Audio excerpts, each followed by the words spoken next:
Absolutely. I love you. Thank you so much. I have a great night. Thank you so much. The communists already lost. So, absolutely. I love you. Thank you so much. I have a great night. Thank you so much. The communists already lost. That's the best line of the night. Good morning. Rise and freedom. Wake up, America. I'm Austin Peterson. You're watching and listening to the Wake Up America show on the 4 Liberty Network. Back on February 14th of this year, Marco Rubio stood in Munich. That's the city where Western leaders traded their entire continent for a piece of paper back in 1938. And Marco Rubio told the assembled foreign ministers and career diplomats of the Western world that this administration has no interest in being a polite and orderly caretaker of the West's managed decline. The EU, the foreign policy establishment of them, the people who spent years treating American sovereignty like it's some kind of a disorder that needs to be medicated, actually stood up and applauded. Do you know why? It's because the people who built, even the people who built the apparatus of managed decline, know what it is when somebody names it out loud. Rubio told them that decline is a choice. He was right. And last night in Los Angeles, 3 in 5 voters walked into the booth and proved it. Karen Bass has been in elected office since 2004. She had every union, every endorsement. She had every institutional lever that the Democratic Party knows how to pull in a city where Democrats outnumber Republicans 4-1. And she couldn't convince 3 out of 5 of her own voters to keep her. Now, the man who did that to her, the guy living in the Airstream trailer on the burned out lot where his house used to be, because Karen Bass was photographed smiling at a cocktail party at the U.S. Embassy in Ghana while his neighborhood was on fire. The fire hydrants had run dry, and a woman across the street from him was burning alive. Well, Spencer Pratt stood in the ashes of his home on the 1-year anniversary of the fire in front of hundreds of people who had lost theirs, and he called it what it was. He said that they let us burn. 30% of the primary vote in a 14-person field. Now, the establishment doesn't know what to do with that, so you know what they're calling this? The MAGA machine. Yes, the MAGA machine.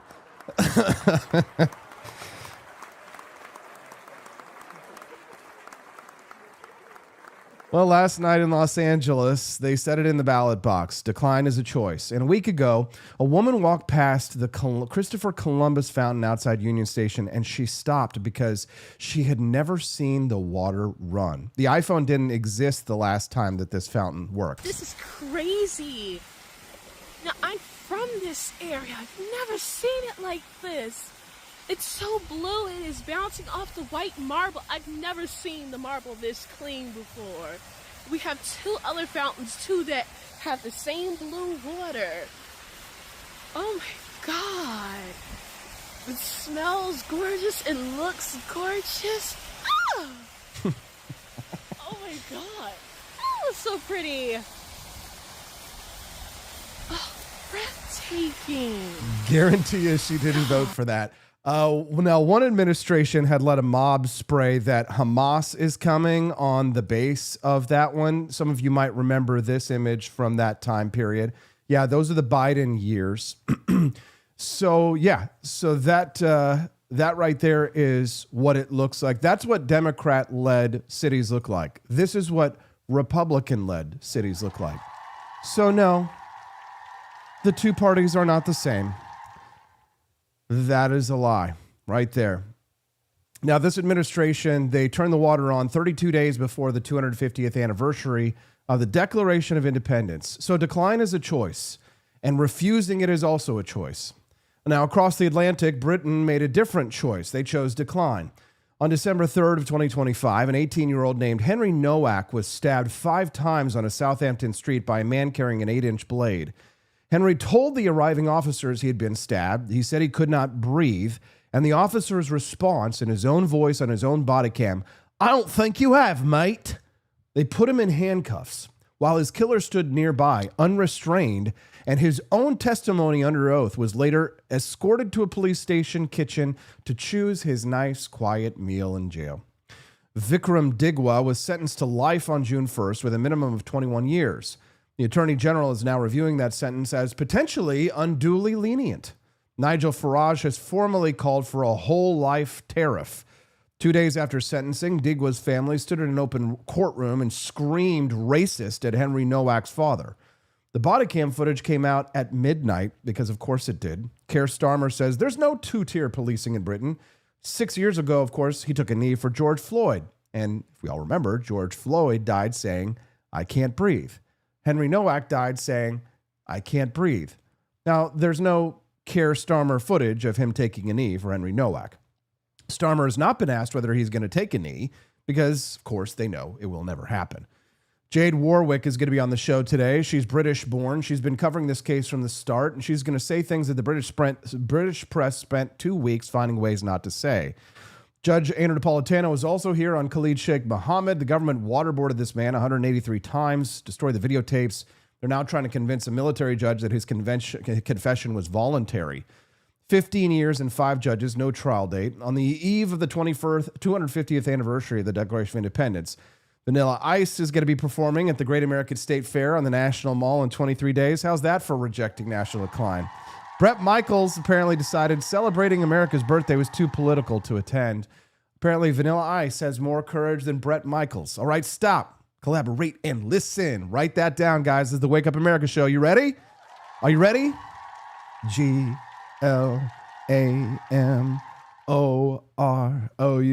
We're going to have a great show today. We're going to raise the bonus content. We're going to hit it today. You know why? Because everybody's going to want my beautiful white 250th anniversary polo. Just came in yesterday. Come on. Now, wasn't I like a solid 6 as of yesterday, but on the show today now with this white polo, wouldn't you say that this is clearly, it's bumped up my attractiveness to like a 7?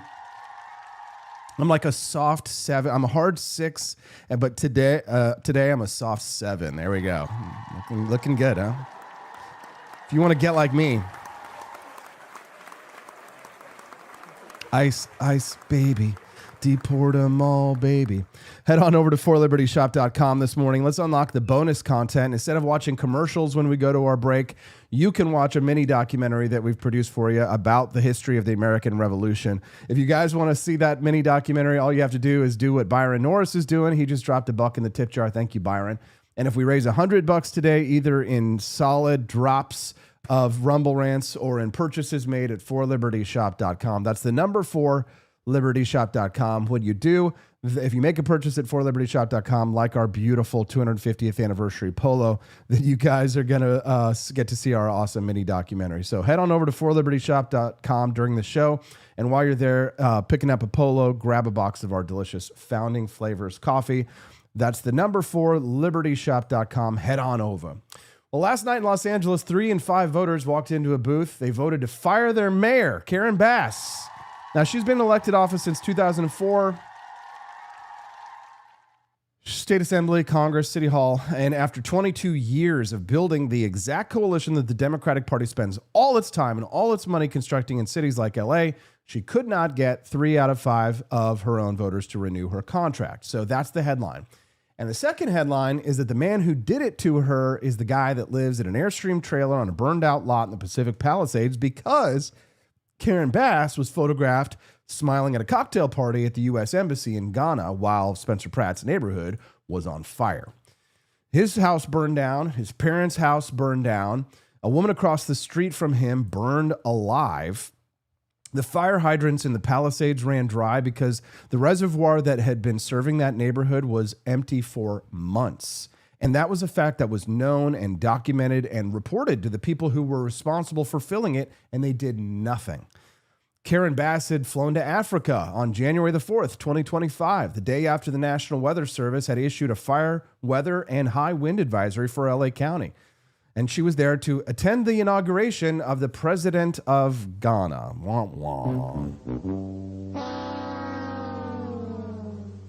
The Palisades fire broke out while she was at the reception, and she rushed back to the city while it was on fire. And then when she came home and the cameras found her, she did, of course, what career politicians do. She hired a PR firm. She talked about affordable housing units in the pipeline, progress on homelessness, and the foundation that she had laid and the work still to be done. I remember that the count that we had seen for the number of homeless people in Los Angeles was estimated to be around 70,000. But apparently Angela McArdle, I didn't know this, but when she lived in LA, she participated in the count of homeless people. And she believes that the count of homeless people in Los Angeles is somewhere around 100,000. Now, that's not Spencer Pratt's fault. On the 1-year anniversary of the fire, the guy stood in the ash of his own home in front of hundreds of people who had lost theirs, announced he was running for mayor of LA. He had no party apparatus, no union backing, no political history of any kind, and he was a registered Republican in a city that outnumbered Republicans 4-1. And everybody laughed at him and said that this was a joke. But by February, Pratt was polling in double digits. And by May, he was tied with the incumbent. And last night, with half the votes counted, he had 30%. So the establishment isn't laughing anymore. Now, what the political press has spent 5 months struggling to explain about this is not actually all that complicated. Right? Los Angeles is a city whose residents step over naked drug addicts on the way to get their morning coffee. The film industry is producing in Atlanta and Toronto and Albuquerque and London because their tax credits ran out, and nobody in City Hall thought that was a problem worth solving. The fire hydrants ran dry in the wealthiest neighborhood in the country because the people who are responsible for filling that reservoir decided nobody important enough was going to notice.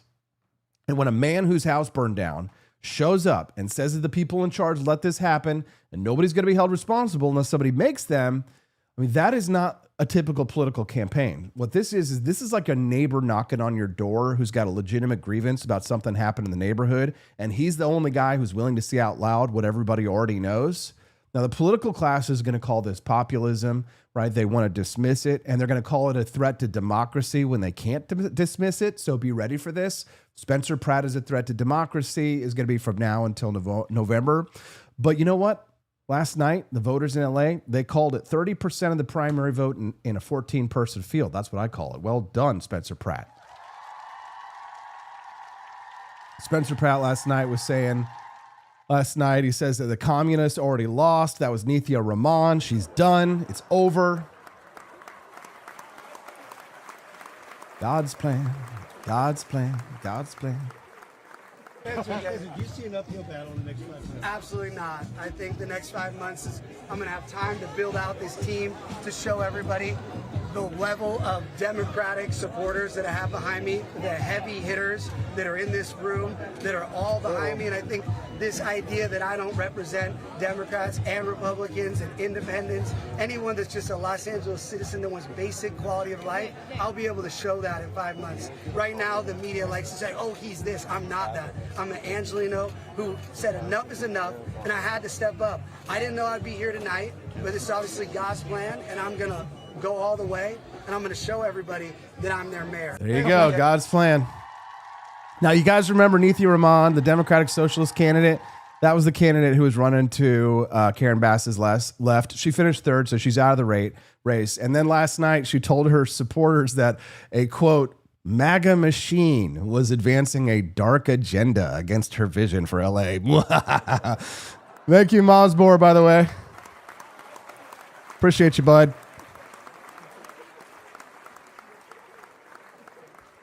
The MAGA machine in Los Angeles. Okay, the MAGA machine in this story is a 42-year-old guy sleeping in a trailer on a burned lot who spent his campaign budget on ads and door knocking. So that is the fearsome apparatus of right-wing power that crushed Nithya Raman. But if she had spent 5 months trying to explain to people living next door to open-air drug markets, then maybe she would find another explanation for third place. Instead, she found the MAGA machine.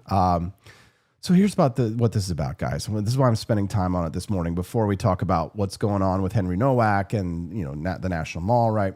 Because the people who are running LA for the last 20 years, they wanted to manage Los Angeles's decline. Right? Marco Rubio stood in Munich and talked about how we have no interest in being orderly caretakers of the West's managed decline. Right? The people on the left in Los Angeles have managed the decline. They held press conferences about it. They issued reports about it. They allocated funding to address it. And then they watched it get worse and worse. And then they allocated more funding for it. And they wrote more reports and they hired more consultants. and the reservoirs stayed empty, and the hydrants ran dry, and the neighborhoods burned. And what Spencer represents is not a MAGA machine. What what he represents is the refusal to accept that managing the decline is the best available option. He lost something real. He named the people responsible for it, and then he showed up and he ran for office. And the fountain is running in Washington, D.C., because somebody decided 19 years of a broken monument was a choice that could be unmade. The fight that's on in Los Angeles is because a man in a trailer on a burned out lot decided the same thing. And it's 5 months until November. I say, Viva Spencer Pratt.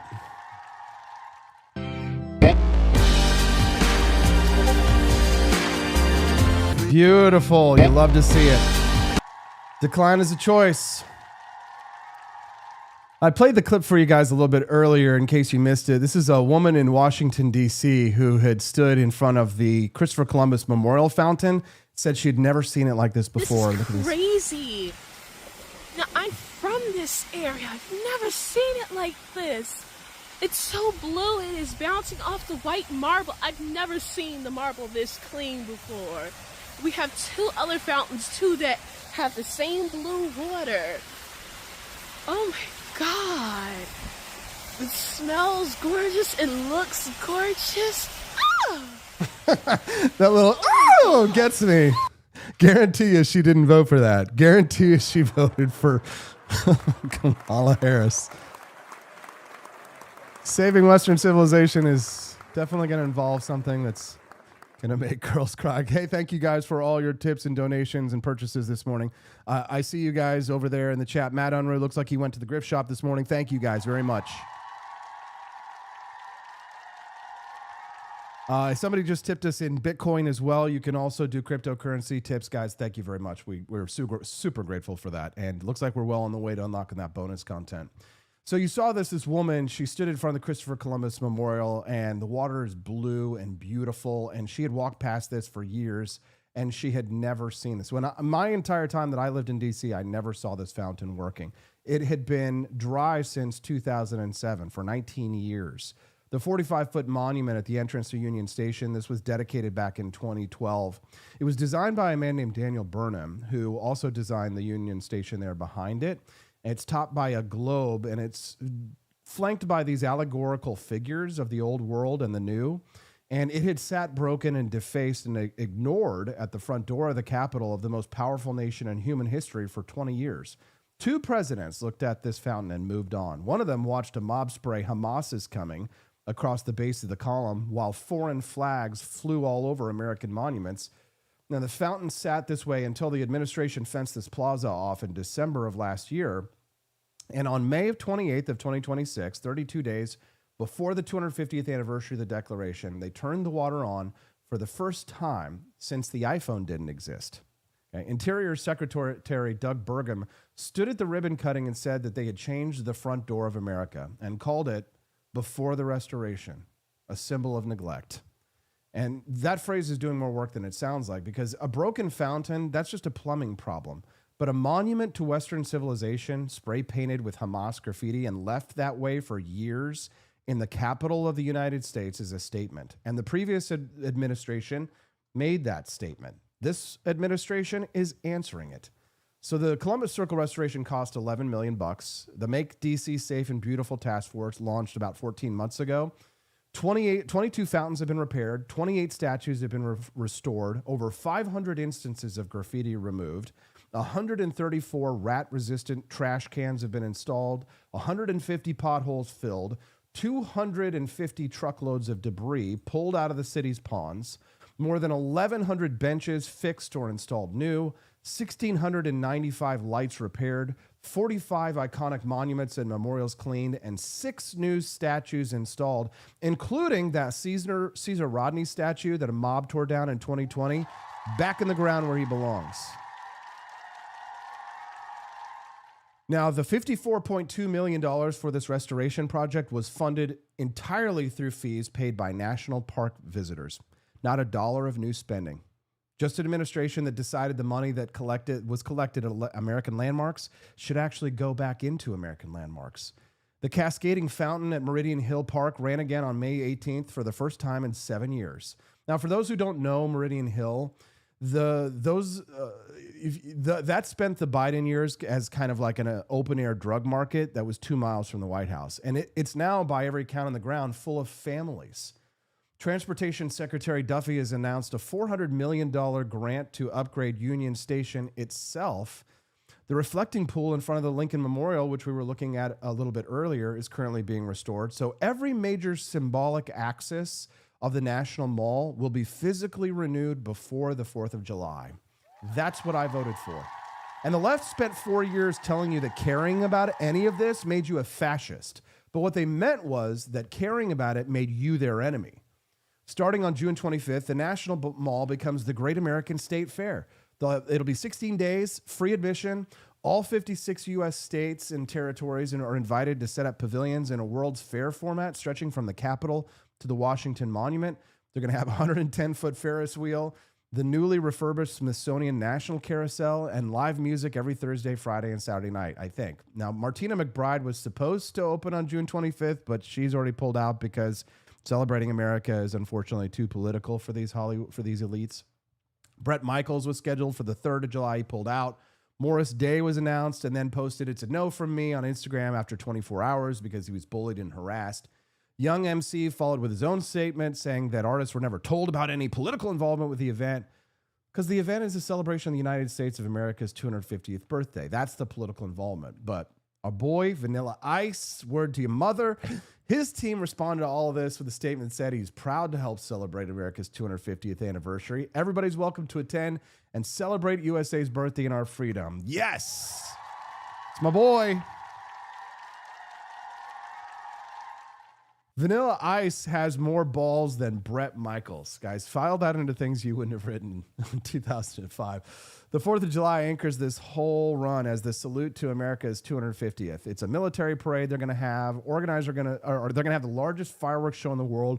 I'm totally jealous of my friends who live in D.C. The full mall has been activated for the semi-quincentennial of the American Republic. You're invited, guys. Everybody's welcome. The country's throwing a party. Some performers think that's too political to attend. Screw them. Show up anyway, guys. Some of you remember that speech Marco Rubio made back in February 14th. This is he did this in Munich. That was the city where the famous speech Neville Chamberlain gave about a peace in our time, where they traded the entire continent for a piece of paper. And Marco Rubio got up and said, "We in America have no interest in being polite and orderly caretakers of the West's managed decline. Decline is a choice."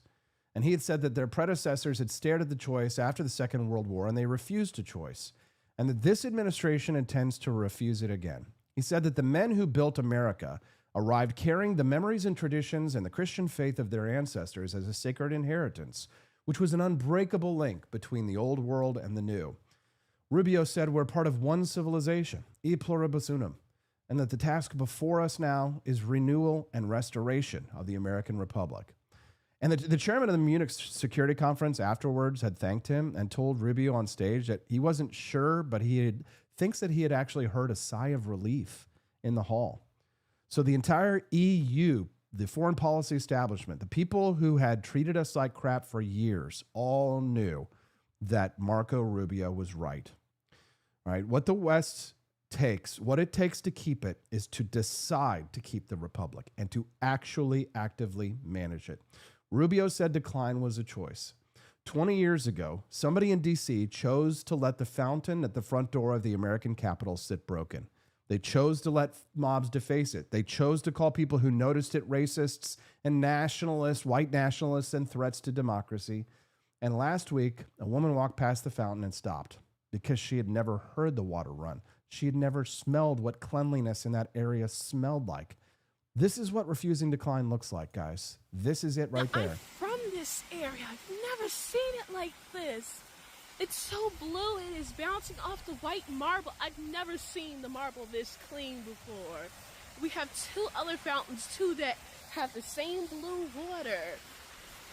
Oh my God. It smells gorgeous and looks gorgeous. Ah!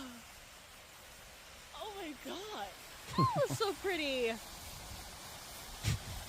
Oh, breathtaking. God. Yeah, that's what the entire country could look like.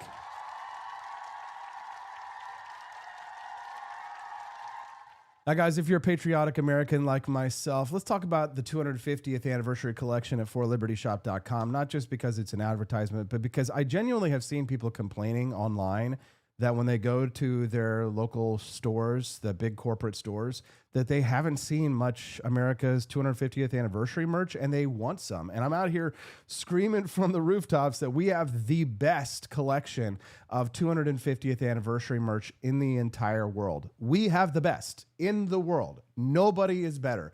Actually, other stores that sell patriotic merchandise, they all link to our store, and we do like a commission thing where if they sell our stuff, our merch, they have to link to our website because our stuff is so good, they know they can't beat it. I'm not joking. I'm not kidding. They actually, other stores have to link to our store because our stuff is so good. So visit forlibertyshop.com like several of you have. I think Matt Unruh and Mosbor23 have already headed to the gift shop this morning and decided that decline is a choice that they choose not to decline. They've chosen to aspire. I've chosen this year to make myself a better man as well. I've been doing all kinds of self-improvements. You know, kicking bad habits, losing weight. I've lost 20 pounds, trying to be a better father, trying to be a better husband, doing everything in my power to try. And I've decided that when it comes to my own body, when it comes to my own life, that decline is a choice. And I am not going to choose decline. So let's ascend together. Head over to forlibertyshop.com this morning. It's not just any 250th anniversary collection. It's the 250th anniversary collection. If you make a purchase during the live show from the 250th anniversary collection, then you guys are going to help it unlock that bonus content. I think that if you're looking for something at a pretty low price point that you want to get your hands on, the Liberty 250 trucker cap, the 13-star patriotic snapback hat is a great addition to your collection. I've got like 50 hats, but I don't care. I'm always like buying more hats. We've got a lot of great colors and selections for you. So head over to forlibertyshop.com and check out our 13-star patriotic snapback hat. The Liberty 250 snapback hat is a really great low-cost product that you guys can get. Mosbor23 says that you're the only channel I financially support, AP. Bro, fist bump the screen, Mosbor. Come on. I got to give you the full screen for that one. Let's give Mosbor the right there. Boom. Appreciate you, bud. Thank you very much. So support the show. Be like Mr. Osborne. Be a true American patriot. And let's support the fight for freedom. I'm going to take a quick little break, guys, and reset for the next topic. The next topic, Henry Nowak, a university student who died when he was handcuffed on a public street with a fatal chest wound. We're going to talk about anti-white racism we're going to talk about the consequences of choosing decline when we get back. This is the Wake Up America. 'Tis the year of our Lord, 1801. President Trump Jefferson casts his gaze o'er the sovereign Potomac and beholds a most wretched spectacle upon the waters. From the cursed shores of Tripoli and the welfare coffers of distant Minnesota comes the brazen Captain Ilhan Omar, commanding her fleet of Barbary pirates. She demands her ransom, billions in reparations. Yet one instrument of fortitude suffices, a steaming chalice of Jeffersonian Java, bold and unapologetic from For Liberty Shop. No more tribute to rogues, he thunders, and dispatches the Navy and Marines to smash Omar's fleet asunder. Trump Jefferson stands triumphant as Omar's plunder meets the end it deserved back in Minnesota. Jeffersonian Java, the coffee that gives true Americans the courage to refuse tribute and rebuke fraud. Procure yours at forlibertyshop.com and make America caffeinated again.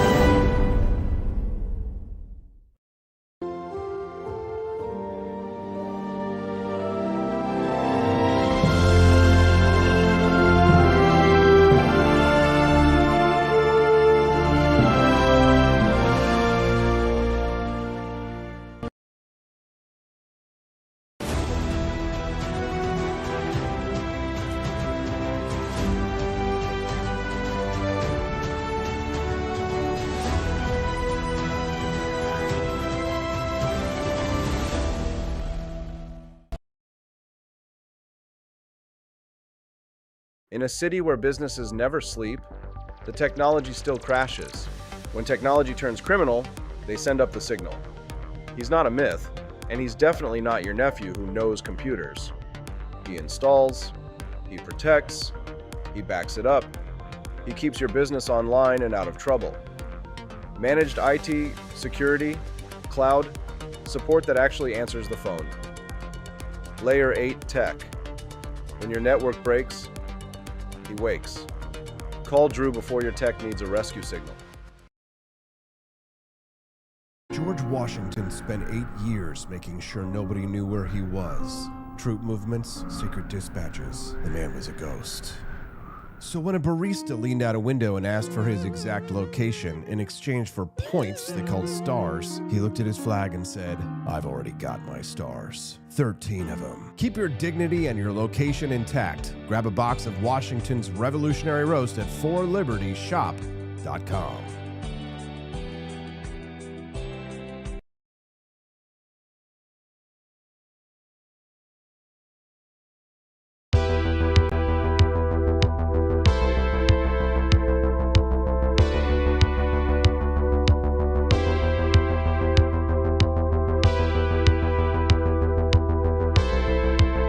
Are you tired of the strange radioactive effects of leftist culture?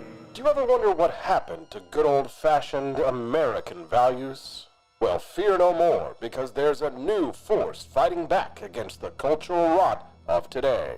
Introducing Culturama, a right-of-center talk show that's taking back the future today. Hosted by none other than blonde bombshell herself, Daniela Pensack. She's not just talking, she's taking culture back. With sharp takes, brilliant guests, and a few surprises along the way. Tune in to the live video podcast twice a week, because the future doesn't have to be weird. It can be Culturama! If there wasn't going to be somebody who was a... Oh, I can't breathe. Put the hand in the cuff, mate. Yeah. This is like can't breathe. times this has happened to us. You've been walking, you can't walk Can we get a van? multiple times we've had people racist 90 attacks, foot. still nothing happened.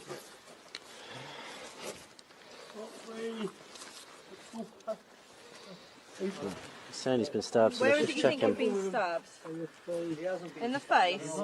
Oh no, but we have to check, don't we? Right. In the face? Just get these to back off, get their details on that, and I'll keep hold of him. Please, brother, I can't breathe. Should we... Right, keep you on your side, mate. You got to retrieve then. It's okay. Saying to him, I'm keeping him on his side. We were sat up when we had him here, but he didn't like it. What's your name, mate? At the moment, you are under arrest, and that's for assault, so you do not have to say anything, may harm in defence. If you do not mention when questioned, something to which you later rely in court. Anything you do say may be given in evidence, alright? It's going to be sick, I think. 3 months. Henry Nowak had been a university student for 3 months when he died, handcuffed on a public street with a fatal chest wound. 18 years old, from Chafford 100 in Essex. First year of accountancy and finance at the University of Southampton. Playing football with his teammates on weekends. And on the night of December 3rd of 2025, he went to the Hobbit pub with those teammates to mark the end of his first semester. He had had a few drinks, but was below the legal drink drive limit and walked home through the Portswood neighborhood. He was sending Snapchat videos to friends when he crossed paths with Vikram Digwa. Everything that followed now has triggered the largest public reckoning about policing in Britain since the summer of 2020. Except this time, the dead boy is white. And the institutions that spent 4 years building the infrastructure for that reckoning are now telling you there's nothing to see here. Digwa was 23 years old and walking the same street carrying 2 blades. The first was a genuine Kirpan, which was a small blade worn under his clothing on a chain around his neck, where it stayed for the entire night. The second blade was a 21-centimeter blade in a sheath displayed openly over his clothing. It was identified as a pesh kabs, which is confirmed by Sikh religious scholars as a warrior dagger that was originally engineered to punch through chainmail armor. The court did not accept Digwa's claim that he carried it for religious reasons. He was convicted of carrying a knife in public. The religious defense in this case did not apply. Henry, who was killed, spotted a man walking around midnight with an 8-inch blade and called him a bad man. The judge at trial described this as a cheeky taunt, and we know it was nothing more because Henry filmed it. He had his phone out recording a Snapchat video before the confrontation, and the footage captured Digwa walking away from him. No racial slur occurred, no turban removal happened, no assault occurred, just a teenager walking home, yawning, making a joke at a stranger, whose phone Digwa had on his person, by the way, when police arrived. Digwa testified that what followed was self-defense. He stabbed Henry Nowak 5 times in the chest, in the face, in the groin, and twice in the back of his legs while Nowak ran away, and Digwa pursued him. Neighbors heard Nowak calling out he had been stabbed. By the time police arrived, Digwa's family was already on the scene. His brothers led the officers in. His father, by the way, Digwa's father, had Henry pinned against a wall. Hampshire police released the body cam footage of this event at midnight, not during a press conference. They didn't make any prepared statements or anything like that. They released it at midnight, after Digwa had already been sentenced that afternoon, and the family had already spoken outside of court, and the story had already gone international. A 3-minute clip was offered at midnight. That tells you something about the British press institution and their ideas about transparency before you even press play on this. The footage runs from the moment that officers arrive to the moment that one of them notices Henry Nowak's eyes have stopped moving. In those 3 minutes, Nowak told the officer standing directly over him that he had been stabbed. He was saying he could not breathe. And the officer's response in his own voice on his own camera was, "I don't think you have, mate. I don't think you have, mate," while they put him in handcuffs. Now, the knife, this Peshkabs, is engineered to cause massive internal bleeding with very little external bleeding. So the entry wound can be nearly invisible on a dark street. So Henry Nowak was dying inside from 5 stab wounds, and the blood wasn't visible on the surface. A killer who chose that weapon also knew that. While Henry died on the pavement, Digwa stood nearby unrestrained and unhandcuffed by the police. This entire situation is going down. And per his own testimony under oath, was later escorted to a police station kitchen to choose his food while he was in custody. Digwa, the murderer's mother, Kieran Cower, 53 years old, spent the same window of time walking the murder weapon back to the family home on St. Denis Road, where detectives had to go and recover it from her. She was also convicted of assisting an offender. She awaits sentencing this coming July. Hampshire's deputy chief constable said that within 3 minutes of contact, officers were performing CPR. A helicopter had been flown in. The pathologist testified the chest wound was deep, the bleeding was internal and extensive, and that nothing the officers did or didn't do in those 3 minutes would have altered the outcome. Now, the Nowak family isn't arguing that CPR would have saved Henry's life. They're arguing that their son spent his last conscious moments on earth being told he wasn't stabbed and being placed in handcuffs on the word of the man who stabbed him and charged with a crime he didn't commit while his murderer stood nearby and was believed without question. Mark Nowak stood outside the court and said his murderer was afforded decency. He was believed. He was not handcuffed when arrested. He was not handcuffed when transported to the police station. Now, as far as we understand, he was actually never handcuffed at all that night. So the contrast of this is unbearable. Henry Nowak was Catholic. He died handcuffed. He was classified as a criminal on a street in a city he'd lived in for 3 months. His family has raised the question of last rites, but the last thing that he heard was that he was under arrest. Now, in the trial in this case, the jury had deliberated for 1 day. Vikram Digwa spent 5 weeks building this self-defense narrative, and it was sophisticated enough that the judge himself called it convincing, and then added the word, but wholly false. So guilty of murder. But his mother, Kieran Cower, guilty of assisting the offender. The verdict came on May the 28th. Digwa was sentenced to life with a minimum of 21 years. But here's what his defense was. These were the 3 pillars of Digwa's defense. That Nowak had knocked his turban and said, "I'm going to kill you." That a pattern of anti-Sikh attacks had left him in a state of reasonable fear. And that what followed was proportionate self-defense. But the Snapchat footage from Henry's own phone, the phone that was found in Digwa's pocket, demolished all 3 of their defenses on this. There was no assault. There was no turban. There was no slur. The prosecution noted that after stabbing a teenager 5 times, that Digwa didn't call for help. didn't render aid, and didn't flee. He actually pursued his Henry. And when asked in court why he never told the arriving officers that he had stabbed Henry, Digwa said it was the first time anything like that had ever happened. The prosecutor said to the court that Digwa was skilled with weapons. He trained with weapons. He sleeps in a room for weapons. He searches for weapons on his phone. Judge William Mousley called his overall account a convincing but wholly a false narrative and stated for the record that Nowak had said nothing racist and that Digwa had no injuries. The judge noted that Henry Nowak dying alone, humiliated and handcuffed was a direct consequence of Vikram Digwa's dishonesty. The judge said, "You brought shame upon your family, your community, and your religion. Your actions have stirred up racial tension in Southampton and across the country, which have made many Sikhs worried about their own safety, even though they've done nothing wrong." Now, the final aggravating factor, the one that the judge chose to close on in this case, was this. Digwa had abused the privilege extended to Sikhs to have a knife in public places for religious reasons, dishonored his religion, and now put others at risk of repercussions. The day after sentencing, Digwa's family attacked Henry Nowak's family in the courtroom, shouting racist at them, forcing security to physically intervene and separate them. This is the family that organized on the scene the night of the murder immediately. Digwa's brother led police in, and the father held Henry against the wall. The mother grabbed the murder weapon and walked it home. The father and brother were back in court the very next day on 6 separate weapons charges themselves. They have machetes, swords, kusaris, weighted chains, all found at the family home. And then the day after that, they stood in an open courtroom and screamed racist at a grieving father. This is a family of liars, a family of thugs. And the lie that they kept shouting, the same lie that Vikram told police while Henry bled out on the street, is racist. Now, every outlet got this story wrong. They told you that Digwa killed Henry Nowak with a Kirpan. Right? Good Morning Britain told its audience that the murder weapon was a ceremonial blade, which Sikhs are required by their faith to carry, and that is false. So the actual murder weapon was a 21-centimeter blade that was confirmed by religious scholars as a pesh kabs, which is a warrior dagger that's designed to pierce armor. And Digwa claimed that he carried it for religious reasons.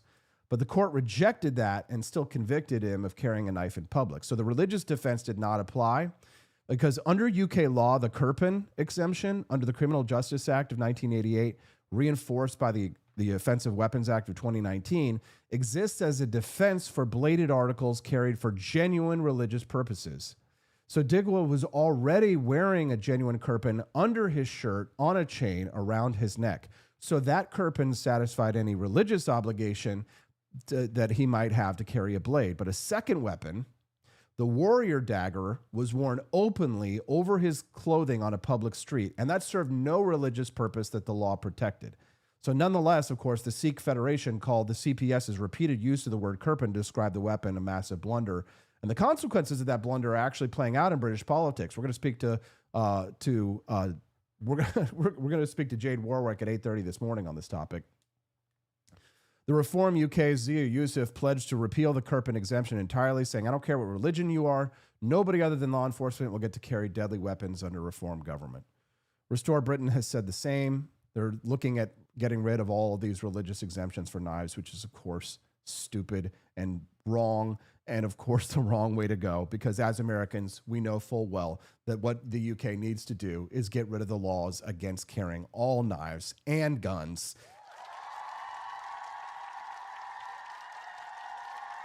Now, there are already cases of young men carrying these large warrior blades in their cars and saying that they're religious articles. Right. And of course, the establishment is so terrified of being called racist, and they don't know anything about their religions, that they allowed this to happen because, of course, they're not going to get into an argument and be called racist and get arrested. And the Sikh community is, now facing calls to lose religious rights, many of them that they have never abused, of course. So this entire situation is a giant mess. I can't breathe. I can't breathe. Right. Remember when George Floyd said the same thing? Well, but you may not have known that members of parliament at the time, they were taking the knee inside the House of Commons back when George Floyd said the same thing. Keir Starmer took the knee. Corporations were changing their logos. Police forces across Britain underwent mandatory diversity training because of what happened in the United States. And the whole British state reorganized itself around a single principle, that racism kills, and the system would do whatever it takes to make sure it never happens again. because of George Floyd, when he said, "I can't breathe," because a police officer knelt on his neck. Henry Nowak died saying, "I can't breathe," while police officers knelt on his back and handcuffed him. The British establishment that wept for Floyd is conspicuously quiet about Nowak. The politicians who marched through London streets in 2020 haven't rushed to the cameras on this one. The corporations haven't changed their logos on this one. You're not going to see Henry Nowak's words stenciled on a mural. And that tells you exactly whose suffering the system has decided counts and whose does not. And it was produced not by the old racism, not by the skinheads and yobs, but by the people who spent 6 years telling you that they had abolished it. A system that assigns credibility based on skin color is racist.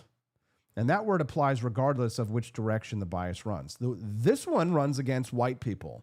And the British press has been trying to every single way from Sunday to avoid saying this. But this death was caused by anti-white racism. And the officer who did this to Henry Nowak, they followed their training to the letter. Every hour of that training that resulted in this had conditioned these officers to treat a racism allegation as operationally decisive and to weight it so heavily that it overrides the evidence in front of their eyes and the medical emergency at their feet. Because the fear of being the officer who dismissed a racism claim and was wrong, the career consequences and the disciplinary hearings, you'll be on the front page of the newspaper. That is a system of anti-white racism that was built by design because it was greater than the fear of letting a stabbed teenager bleed out. That's an ideology that assigns credibility by race rather than evidence. So it doesn't oppose racism. What it does is that it licenses racism against white people. And Vikram Digwa understood that, and he used that as a weapon because he had his ceremonial dagger under his shirt, and he had a different dagger in front of his shirt. September 11th, 2025, Tyler Robinson had just assassinated Charlie Kirk. He went home and he confessed to his father. His father recognized him from those surveillance photos. Robinson told his father he would rather kill himself than turn himself in. His father convinced him not to kill himself and then contacted a family friend who was a retired deputy sheriff and personally accompanied his son to the Washington County Sheriff's Office to surrender. He turned his own son in for murder. Now, every father loves his child. The Robinson family loved their son. But you know what they did? They called the sheriff anyway. Because in the civilization that they belong to, the law stands above the blood. The Digwa family chose differently. The brothers framed this scene entirely. The father of Vikram Digwa held Henry against a wall. The mother walked the murder weapon home. The family kept an arsenal in their house. And then they stood in an open courtroom and they screamed racist at the parents of the boy that their son killed. Western civilization's greatest achievement, the thing that separates a civilization from a backwards tribe, is the principle that the law belongs to everyone. When your son commits a murder, you call the sheriff. If the evidence contradicts your account, you reckon with the evidence. You don't hold the victim against a wall, walk the weapon home, and then stand in the courtroom where your son was just sentenced for murder and scream racist at his victim's father. These people, the Digwas, they are not going to acknowledge what they built. They will say that this is the British people are going to say that this is an isolated failure. They're going to say what they always say, which is the real problem is that they didn't go far enough. Henry Nowak's dead. His killer's in jail. His killer's mother helped carry the weapon home. His killer's father and brother are all facing weapons charges. The killer's family screamed racist at his parents in open court. The officers who handcuffed him are now witnesses in an investigation with, by the way, they don't have a published timeline on this. The footage came out at midnight. And the Prime Minister says there is no two-tier policing. Sad. We'll talk to Jade Warwick about this at 8:30 this morning in the Wake Up America show. Before we go to a commercial break and speak to Judge Napolitano, let's take a second to talk about expat money. This is our sponsor for the Wake Up America show. They have a free special report called 8 Countries to Escape World War III, and their point is simple. If the world keeps getting more unstable, you don't want to be the person trying to figure out a backup plan after the doors start closing. The report, this free report that you can download right now, walks through real countries, real options, and the kind of plan B you should be thinking about if you care about protecting your family. I was speaking to a guy here in Missouri yesterday who said that he was doing tours of many of these countries to see which one he might want to have a plan B for. And he said, I can't do it. I can't leave America. He says, I don't want to be a full-blown expat. However, he does want to have plan Bs and options in case he has no choice. And I was like, hey, dude, just so you know, I am being sponsored by these guys, but you should definitely speak to my friends over at Expat Money. So I sent him the link, and the link is this, expatmoney.com/World War III. Get the free report at expatmoney.com/World War III. Read it right now before the West becomes so anti-white and so anti-racist that you can't even live in your own country anymore. Thank you, guys. And thank you to our sponsor for helping us to bring you more content just like this. Coming up next, Judge Napolitano. On the eve of America's 250th birthday, the government's asking you to accept a military tribunal in its 15th year on its fifth judge. Judge Henry Napolitano has been covering this case longer than most people have been paying attention, and he is on the other side of the break. Don't go anywhere.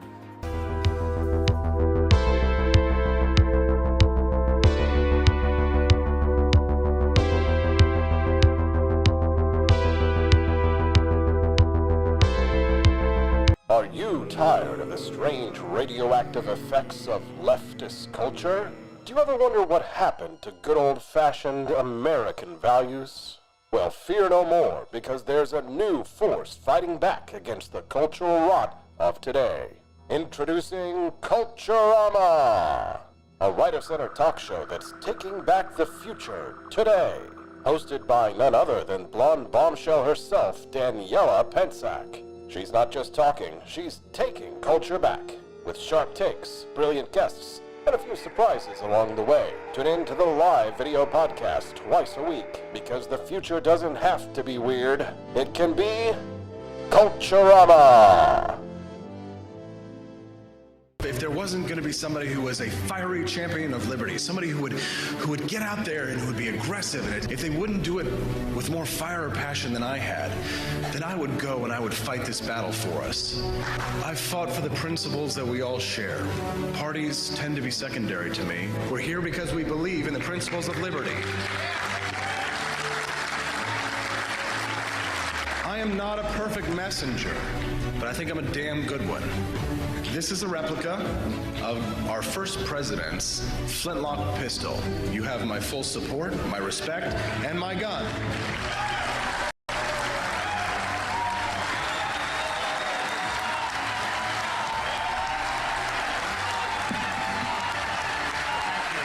I think that the heart of my philosophy is much more libertarianism than well, that's the fashionable word these days, I guess. A conservative is no longer just that. He's a libertarian, and always has been.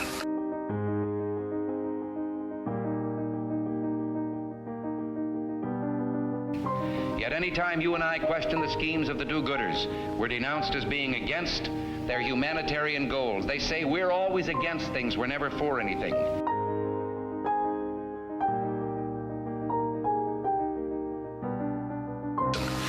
What is fascism? Fascism is private ownership, private enterprise, but total government control and regulation.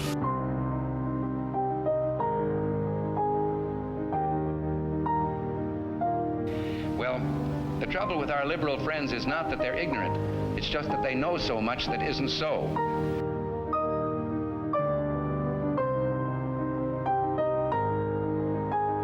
If we lose freedom here, there's no place to escape to. This is the last stand on earth.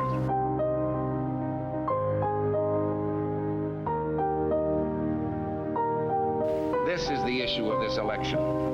Whether we believe in our capacity for self-government or whether we abandon the American Revolution and confess that a little intellectual elite in a far distant capital can plan our lives for us better than we can plan them ourselves.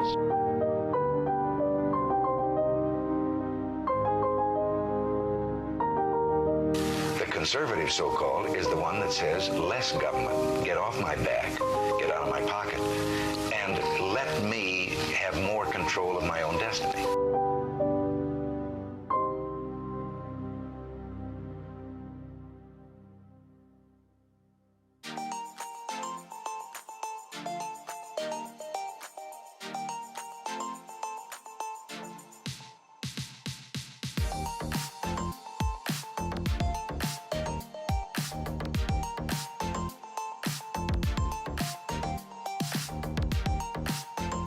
The left in America tells us not to have kids to save the planet, but in Cuba, they stopped having kids because the state destroyed the earth.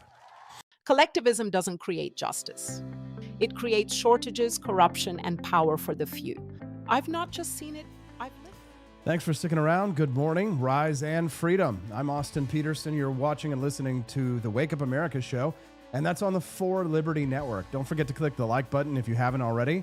And come back and join us 5 days a week, Monday through Friday, 7 to 9 a.m. Central Time. That's the Wake Up Show's schedule, and we'd love to have you be a regular guest. My next guest, Judge Henry Napolitano, is a former New Jersey Superior Court judge. He's a constitutional scholar and one of the sharpest legal minds in the country on the question of what the government is and is not allowed to do to the people in its custody. He's got a new piece out this week at judgenap.com on the Khalid Sheikh Mohammed case. This case has been dragged out for 15 years, had 5 judges, no trials, and a confession that the government tortured out of a man and now has to decide whether it can actually use any of those confessions. Judge Henry Napolitano, welcome back to the Wake Up America show. Nice to see you again, sir. Thank you, Austin. Always a pleasure to be here, no matter what we're talking about. Thank you, Judge. So 15 years this has been dragged out. 5 judges. There's been no trial date set, even though the Constitution guarantees a speedy trial. So at what point does this stop being a prosecution and start being something else? Can you kind of walk us through this case? You know, if Lindsey Graham had not talked George W. Bush into setting up the military tribunal system at Guantanamo Bay, where judges retire after 3 years on the bench rather than are appointed for life as in real federal courts, this would have been resolved in a federal court in Manhattan within 2 or 3 years of the initiation of the prosecution. But we have a case here in which he was brutally tortured. I don't even know if you want me to say what happened to him. It's in the article, but it was horrific and medieval. On for 3 years, not in the United States, but at the hands of CIA agents and outside contractors. He did make admissions at the end of it. Then he was brought to the U.S., where he was interrogated by FBI agents, CIA agents, and U.S. military, not tortured, but threatened with torture.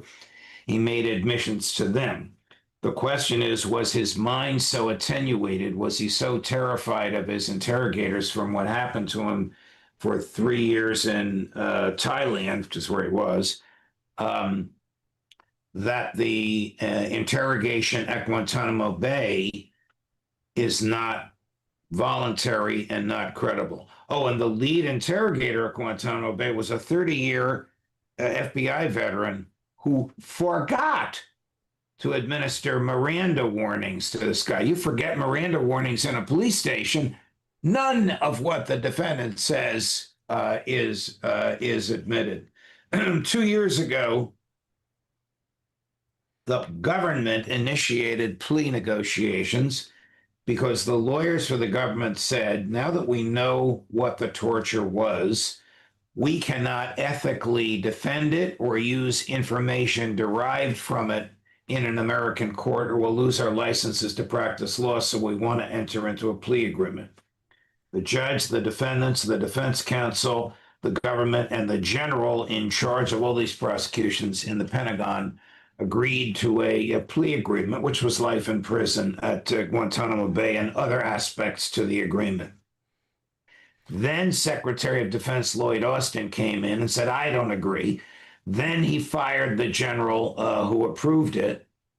Then the government said, we're now asked to withdraw the plea that we negotiated. Then the trial judge said, well, the federal rules of criminal procedure, you can't withdraw a guilty plea that's been agreed to by all parties. Then the government appealed. Then an appellate court upheld Austin and said, you can withdraw the guilty plea. Then the judge retired. Then a new judge was appointed. Then the prosecutors quit. Then the new prosecutorial team was appointed.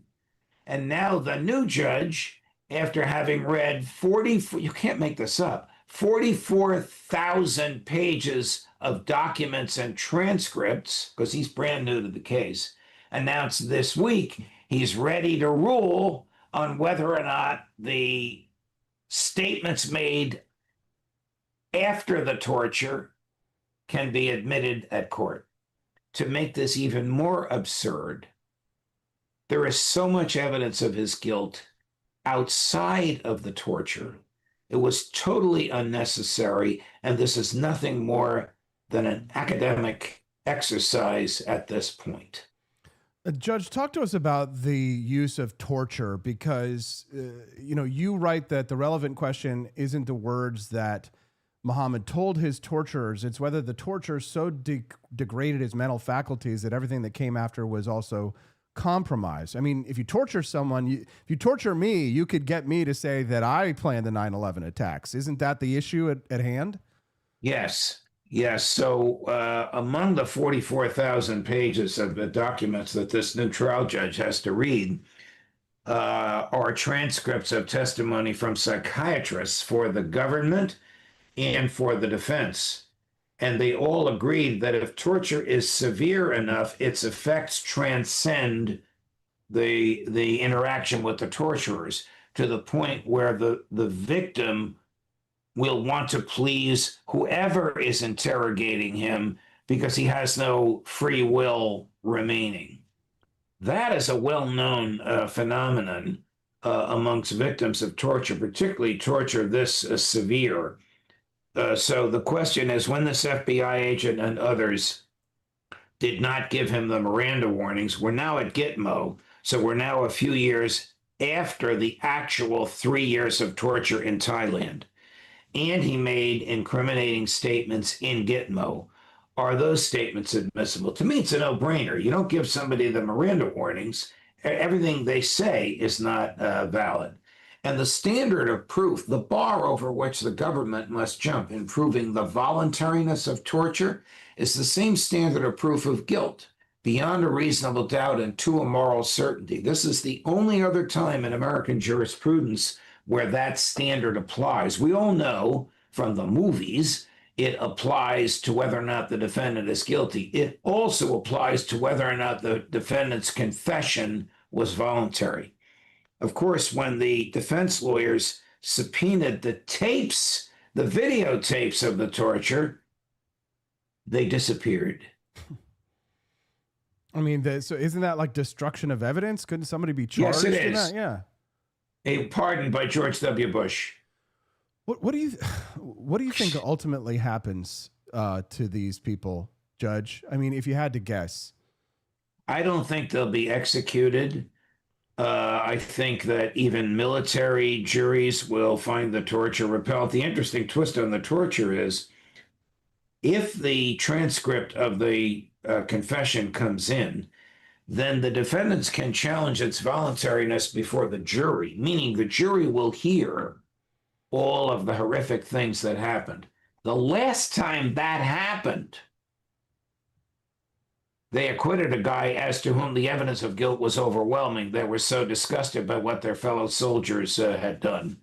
So the Lindsey Graham, George Bush attitude, and I don't mean to pick on them, but these are the creators of the system, that military jurors are hardened and can tolerate this stuff and deliver swift justice is a misnomer and a myth.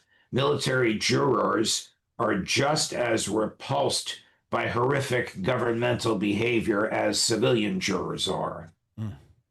Now, Judge, you close out your piece by saying that this is government at its worst. You know, we're 30 days out from the 250th anniversary of the Declaration of Independence. You say that the framers would have been appalled at the treatment of Khalid Sheikh Mohammed. You know, is there any version of this case that does end with something that looks like justice, though? Well, there doesn't seem to be, again, Austin, the government told us for years that the ringleader was Osama bin Laden. But then it turned out that Osama bin Laden was a CIA asset. The last thing they wanted was for him to get on a witness stand and explain everything he did with and for the CIA. So they murdered him. Then after he was dead, they decided, well, he wasn't the real ringleader. Khalid Sheikh Mohammed was. So who knows whether or not to believe the government? Not notwithstanding that, the evidence of his guilt is very strong, so strong that they don't need the torture transcripts. It's almost an academic exercise at this point. But if he is convicted and the jury does learn of the torture, remember, the jury sets the penalty, not the judge. They'll set the penalty at life in prison rather than execution, which is what was agreed to in the plea agreement that Lloyd Austin disrupted. Now, Judge, forgive me if you'll indulge me for a moment in perhaps a hypothetical, but in a scenario where Lindsey Graham and Marco Rubio perhaps get their way and the invasion of Cuba, which seems as if it's imminent, goes forth, if Cuba were to suddenly become an American protectorate or to come under the sphere of influence of the United States directly, if the Castro regime is toppled, which does appear like it may happen, then would that change the legality of this case? Could that create a situation, like a sticky situation for the United States government of Guantanamo Bay if all of a sudden Cuba becomes a U.S. territory? So, great question. The short answer is I doubt that Rubio and Trump have thought about this. And the longer answer is no, because of an opinion by Justice O'Connor that because the American lease on Guantanamo Bay is for 99 years and we stayed longer, it is the functional equivalent of property the government has stolen, runs, and owns. Therefore, the Constitution applies. So there wouldn't be any material change thanks to this, I say, opinion by O'Connor. She wrote it for the majority of the court. Therefore, very little, if anything, would change.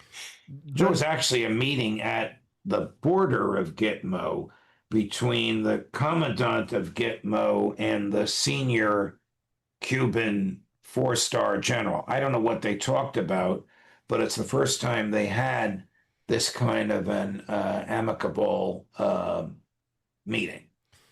Judge, do you think that the United States will eventually topple the Castro government, or do you think that it's more likely that we'll just wait out the communist regime until it falls?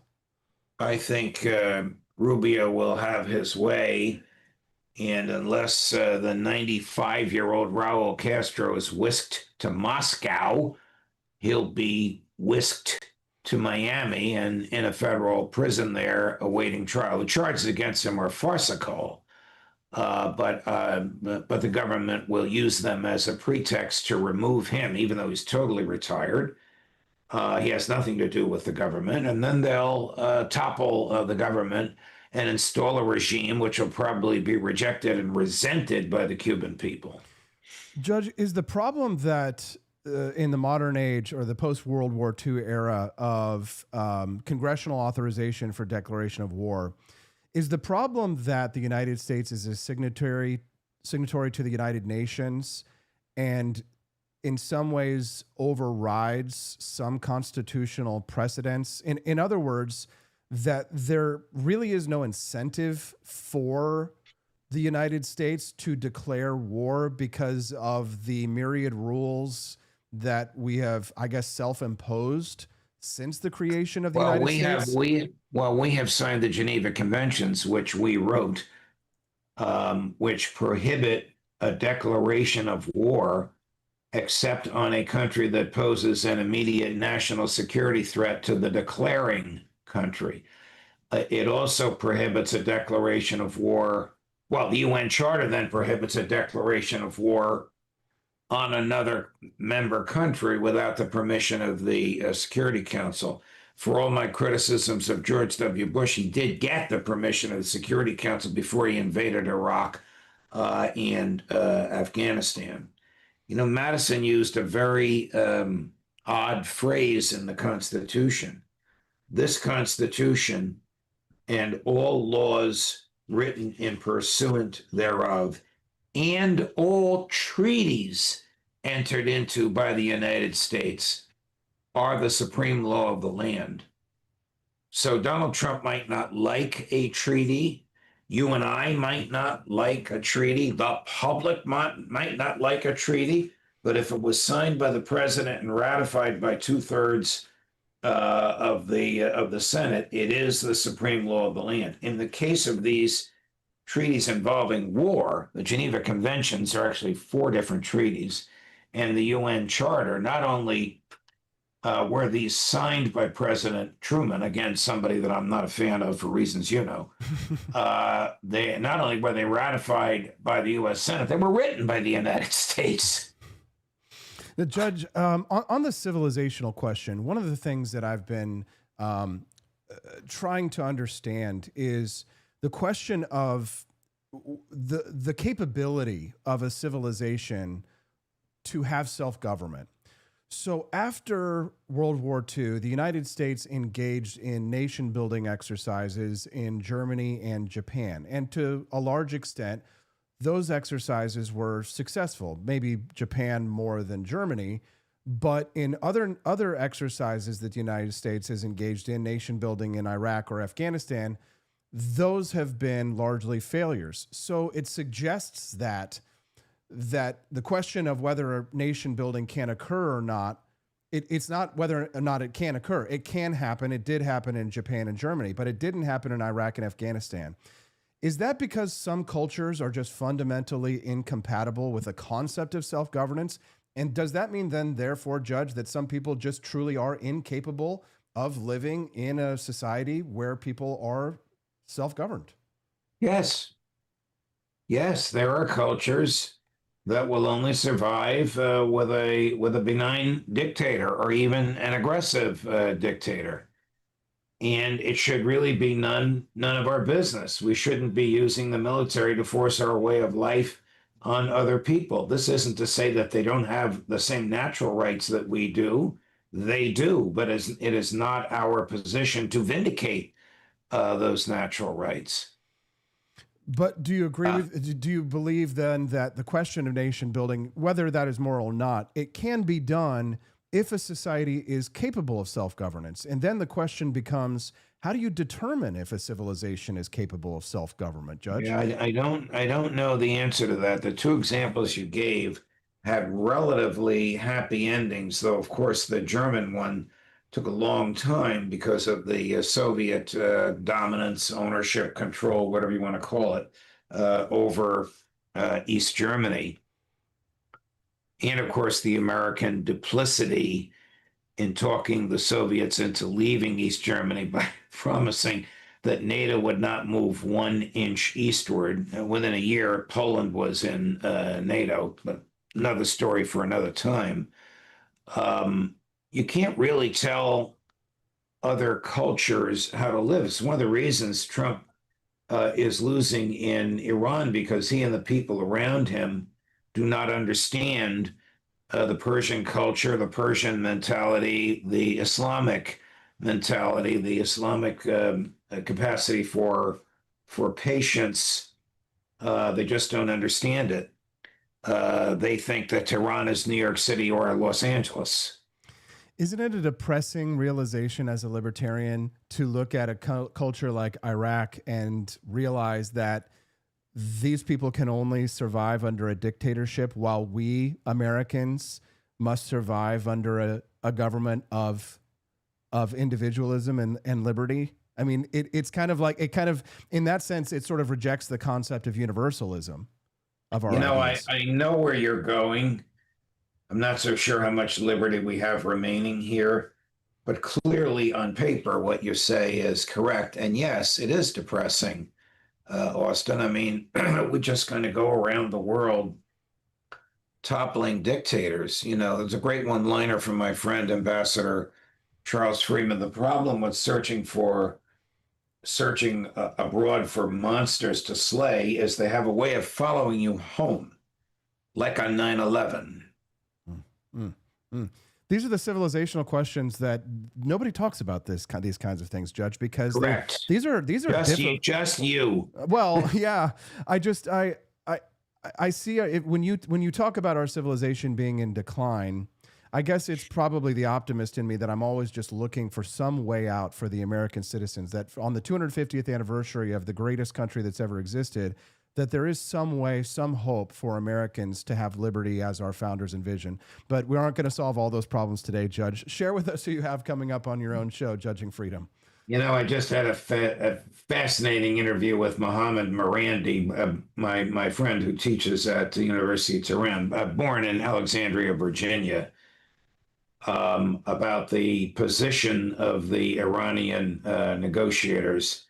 That interview was live, but just posted. Aaron Mate at 11, Pepe Escobar at 11:30, and Larry Johnson at 2. Pepe and Larry are going to talk about a Pakistani senior intelligence official who told them that Pakistan has given a nuclear weapon to Iran.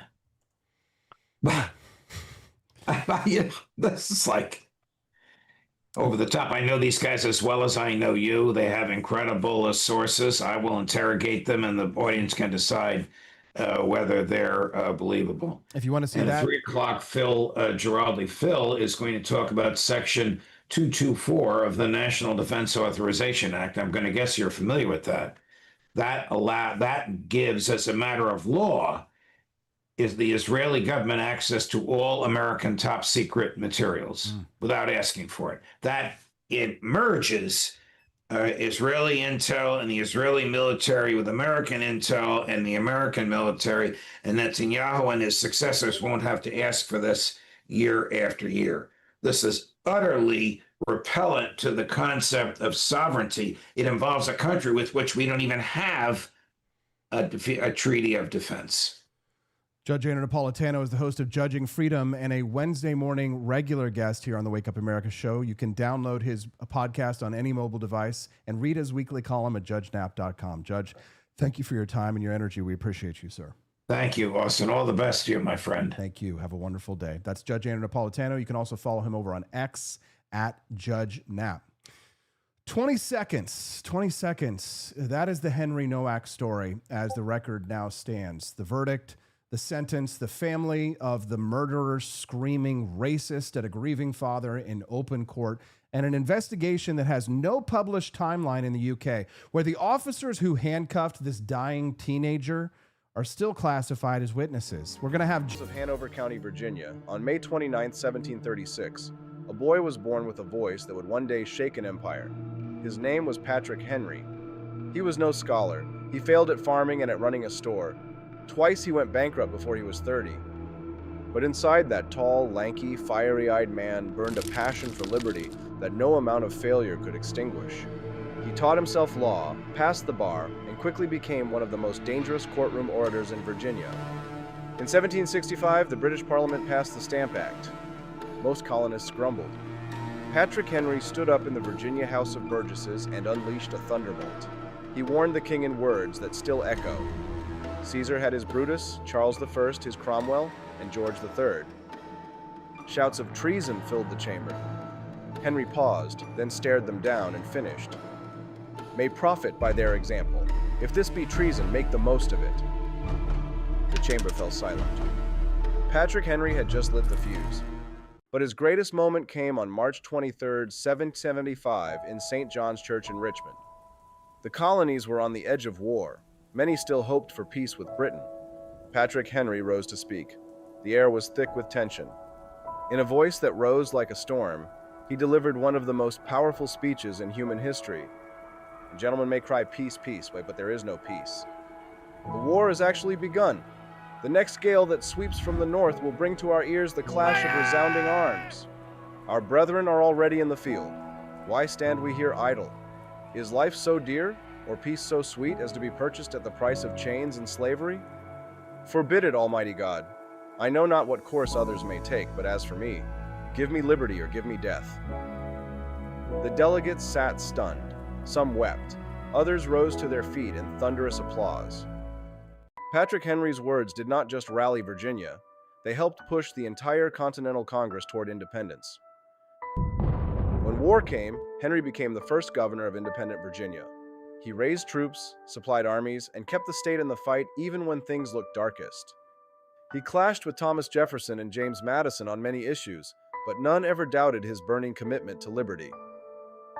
After the Revolution, Henry continued fighting in his own way. He opposed the new Constitution. fearing it gave too much power to the federal government and might threaten individual freedom. Though he eventually accepted the Bill of Rights, he never stopped warning that liberty must be guarded jealously. Patrick Henry died on June 6, 1799, at his plantation, Red Hill. On his deathbed, he asked for the Bible to be read to him. His final words were those of a man who had lived every syllable of his famous speech. He was never a great battlefield general like Washington. He never commanded ships like John Paul Jones. He never financed the war like Robert Morris. But Patrick Henry did something just as vital. He gave the revolution its voice. With nothing but raw passion and the power of spoken words, he convinced thousands of hesitant colonists that freedom was worth dying for. From the floor of the House of Burgesses to the packed church in Richmond, Patrick Henry stood as the living flame of American defiance. His thunderous call still echoes down through the centuries, reminding every generation that liberty is not given. It is fought for, spoken for, and defended without apology. Give me liberty or give me death. Those words did not die with him. They became the battle cry of a nation and the eternal challenge of every free people. Patrick Henry, the voice of the revolution.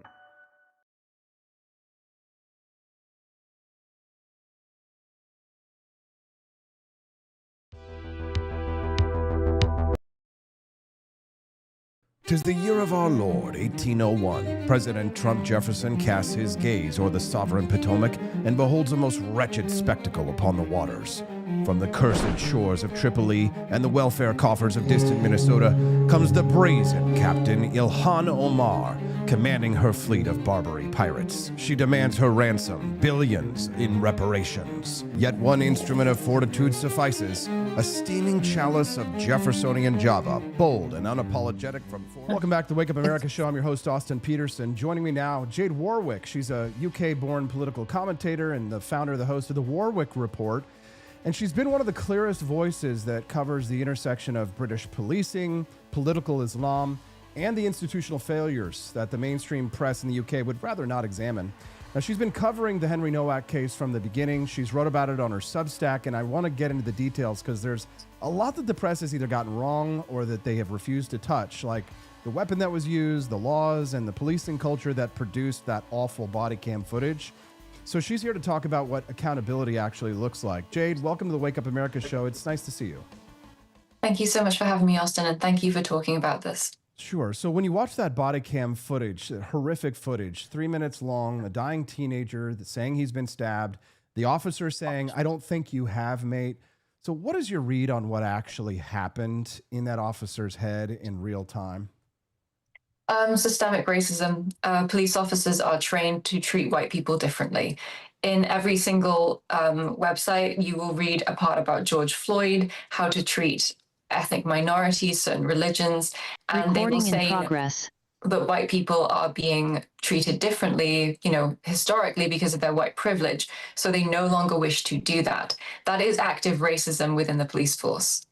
So the deputy chief constable in this case says that the officers were, quote, lied to, and that the pathologist confirmed that nothing they did or didn't do would have saved Henry. Do you think that's a defense or a deflection? It's a complete deflection. Yeah, no, it's disgraceful actually, because, he said this white boy racially abused me. Now, that's immediately a racist statement, but because a person of color made the statement, the police actually believed him over that other person. Sorry, I have a cat now, so. Okay. Just explain to us a little bit about this diversity training that the police have, because this is something that goes back for quite some time. We know the history of the George Floyd case. When he was killed, he said, famously, he said, "You cannot breathe." In this case, same words, "I can't breathe." The police are on him. But back then, Keir Starmer and the British establishment all took a knee in defense of George Floyd in the United States. I'm guessing we won't see that kind of a response in the UK over the death of Henry Nowak. Why? No, absolutely not. I mean, this case isn't recent. I think it was a year ago where this actually went down. But Keir Starmer was forced to make a statement. He didn't come out and say, "Oh, this is a horrific act," just like he did for George Floyd. he was silent until X was exploding with this news story. And that's when Keir Starmer made the statement because his team forced him to. Now, yes, it is photographed that Keir got on his knees for George Floyd. So he can do that for George the Rent Boys, but not Henry Nowak. Interesting. I mean, talk about the psychology of this, Jade. I mean, you're from the UK, so you must understand. And this is something that for Americans, I mean, obviously we have leftists in the United States and communists that have that same mentality. But for most normal Americans, this concept of being able to carry a blade in some circumstances, if for a religious reason, but that British people are not, and you can't even defend yourselves. I mean, how has the UK come to this point psychologically where where this sort of self-hatred has pervaded your society? So I always bring it back to not only white guilt, but colonizer guilt. And that is a far more dangerous mindset because not only are you no longer proud of your heritage, you are ashamed of it. And that's through, mainstream media and Hollywood. And they're trying to put white people down and say, you're an inferior race. You've done so much damage to the planet and you've hurt so many people. And they never say, well, you brought infrastructure, medicine, technology, all these wonderful things to third world countries like Singapore, who are doing fantastic now, used to be a British colony. So they have taken white guilt and they have pumped it full of steroids. And they've said, you British people need to accept this because you actually went to their countries hundreds of years ago and did X, Y, and Z. It's not true. A lot of our ancestors didn't do that. There were just a select few that went abroad. And of course, heinous crimes were committed. But, they have used that to put British people down and silence them. Going back to what you said about the weapon, just for your American viewers, we don't have the First Amendment or the Second Amendment. What we have is a very strict law that says you cannot carry anything for self-defense purposes. Not even women. Women cannot carry pepper spray. The only thing you can legally carry in self-defense for a woman is a rape whistle.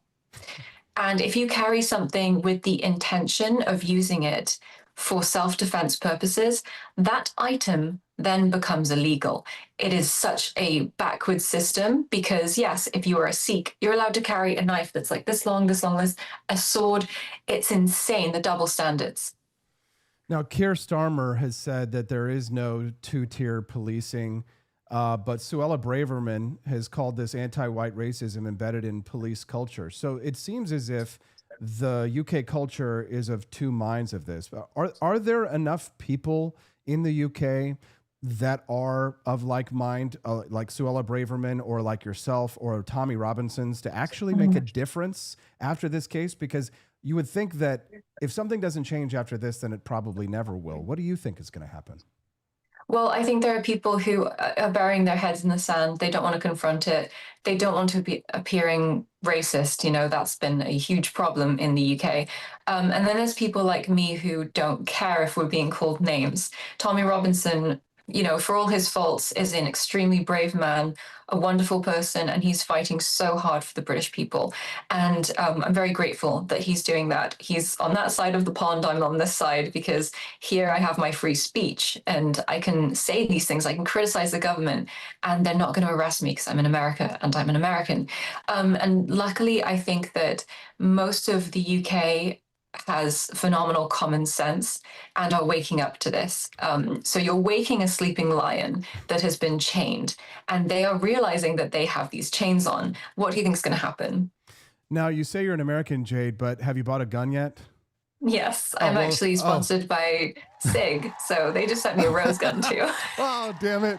Now you've made me jealous. So congratulations for that. Then yes, your American pass has been accepted. If you're just tuning into the Wake Up America show, I'm speaking to Jade Warwick right now about the case of Henry Nowak. He is a British teenager who was stabbed and killed by a Sikh man in a case that has ignited the country in controversy. Now, Jade, the body cam footage shows police handcuffing Henry Nowak, and at the same time, the killer was not handcuffed at all, from what we understand. He was even taken to the police station without being handcuffed. Is that correct? Mm-hmm. That's correct. So just put yourself in that situation. You turn up on a scene, there's a boy on the ground saying he's been stabbed. There's a man stood up with a knife saying, I got racially abused. The police chose to arrest the boy on the ground, not the man holding the knife. So in that situation, the accusation of racism trumped physical violence. And yes, he was not handcuffed. And when they took him to the police station, they asked, what kind of meal do you want? One of the biggest challenges I think that people will face in this when you talk about, when you start to have a conversation about the problem of illegal migrants in the UK, is that the Sikh culture actually does have a foothold in the United Kingdom for quite some time. So the Sikh culture participated in World War II and served honorably and well. So, I mean, to what extent do you think that migrant culture or illegal migration to the UK plays in this case specifically, if any? Massively. We've had mass immigration since Angela Merkel opened up the borders. Her excuse was, well, white people aren't having enough children. So instead of helping white people to have more children, she went, let's just flood the nations with these people who don't share our values and don't care about our lands. Okay, so what does that bring? It brings different cultures and people who refuse to integrate. Now, I've met plenty of Sikhs in my life. I grew up in Wales, and the majority of the time were absolutely wonderful, peaceful people. And historically, they carried these kapirs, the knives, to fight off extreme Islamists. They would do that to protect their villages from basically historically like ISIS-aligned groups.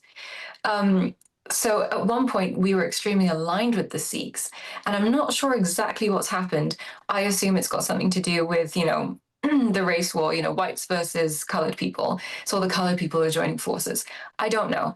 But now they're aligning themselves more with the Muslims. And you see that with the rape gang inquiry. It wasn't just Muslim men who were raping and grooming white girls in the UK. It was also Sikhs and Pakistanis, Now, there was a recent establishment of a commission in the EU about remigration, which is a word that is very controversial, but now is starting to become federal government language. Our own government used that word.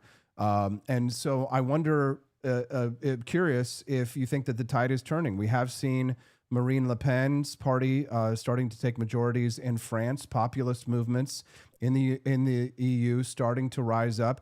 Do you think there is any political will for mass remigration?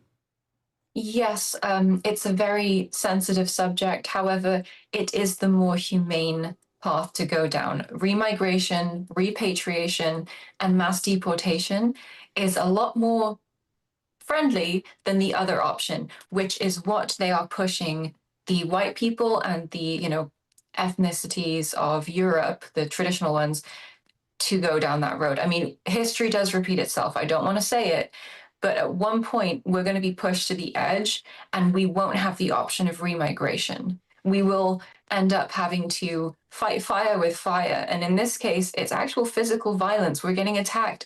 Women are getting raped. For example, I left the UK when I was 18.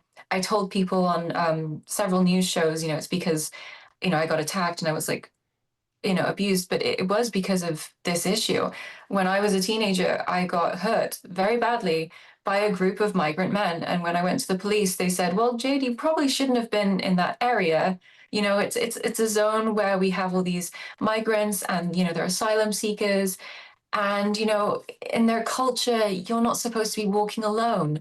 So it's a no-go zone. You shouldn't have been there. And I said, are you serious? I'm a Welsh woman. I should be protected in Wales. And I wasn't. So I thought, fuck it. America will allow me to have a gun and allow me to speak my mind without fear of imprisonment. I'm going there. How do you feel when you see those videos that came out of France last weekend at the soccer game where the fires being lit that reached all the way to the Eiffel Tower?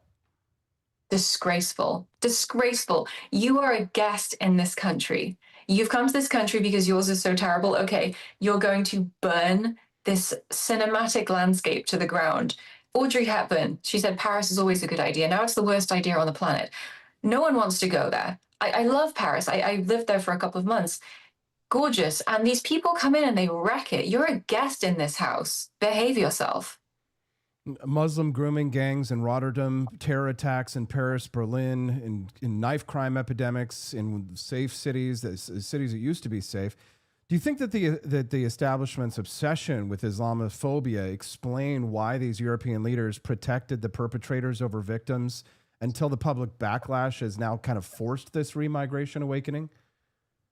I honestly don't know what's in their minds, but I think we have some plants and some spies in our governments, truly. One thing you missed also was the 7/7 bombings, which was like the UK's 9/11, where we had our underground and buses rigged with explosives. And yeah, a lot of people died. And instead of being more cautious of radical political Islam, we allowed more of them to come in. And I do think that it's a plan, and it's not something that the British people wanted. It was forced upon us.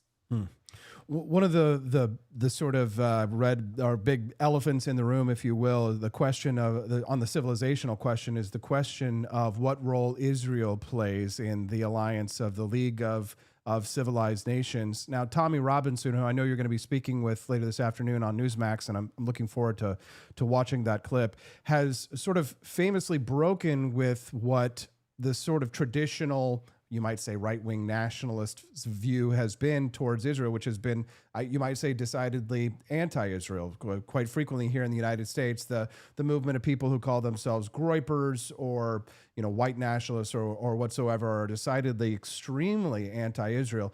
And Tommy Robinson has sort of taken a different tack. He's a British nationalist, very pro-UK, but he's sort of refused to join in with the anti-Israel view of things as well.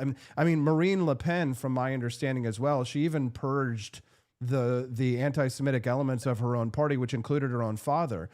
So, in all of this, I guess my question for you is do you think that there is sort of a League of Nations, of civilized nations, and that we should probably be a little bit more forcefully defending it? And does that include Israel, in your opinion?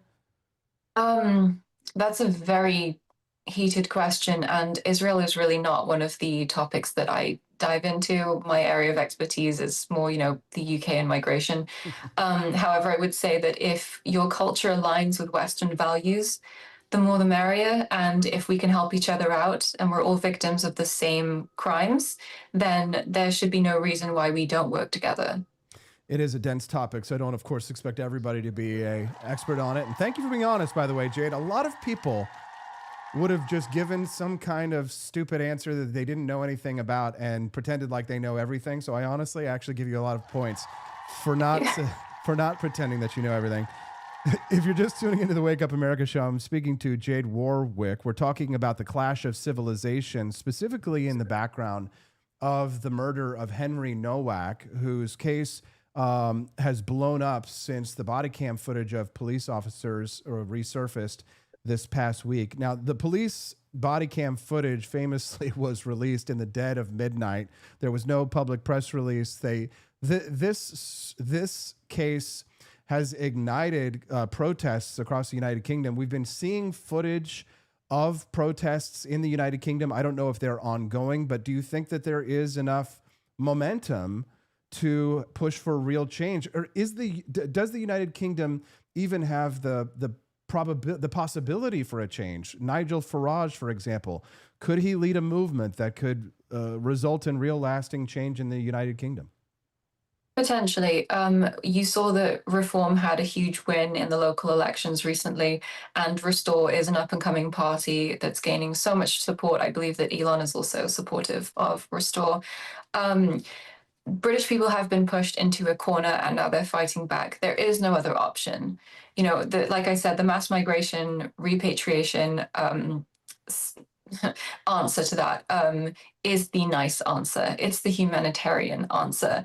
And unless there is systemic change, unless we have a completely new government, I'm extremely concerned for the safety of all Britons, because this will become a civil war. You saw after George Floyd's passing that America had so many riots that resulted in, I think it was like $2 billion of damages. We're not seeing that scale in the UK, but that's because, people are very scared of getting arrested by the police for being racist and talking about the killer Vikram Digwa being a Sikh or being a man of color.